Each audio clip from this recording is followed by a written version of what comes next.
बाहेरचे तळलेले पदार्थ खाऊन खाऊन त्या पोटाचा पण वडापाव होत चाललाय.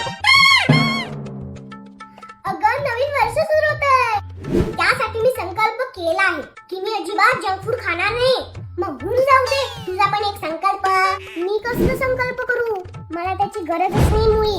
मी जन्मापासूनच परफेक्ट आहे, पण म्हणून मला परफेक्ट बनवायचं खूप आहे ना तुझ्या डोक्यात. त्याचं काय, हे खा ते खाऊ नका हे कळणं आधी बंद कर. तुमचा संकल्प पाळलात ना की आपोआप माझा संकल्प पाळला जाईल. 2 दिवसांनी. अहो हे काय तुमचा संकल्प. अगं आपण मराठी माणसं, तू मराठी मी मराठी. ते आपलं अहो काय बडबडताय, त्याचा इथे काय संबंध. असं आपल्या मराठी माणसांचं नवीन वर्ष कधी सुरू होतं, गुढी पाडवायला. मग मी संकल्प नवीन वर्षापासून सुरू करणार होतो ना, वेळ अजून. अशी मराठी संस्कृतीची अवहेलना मी अजिबात खपवून घेणार नाही, सांगून ठेवतो.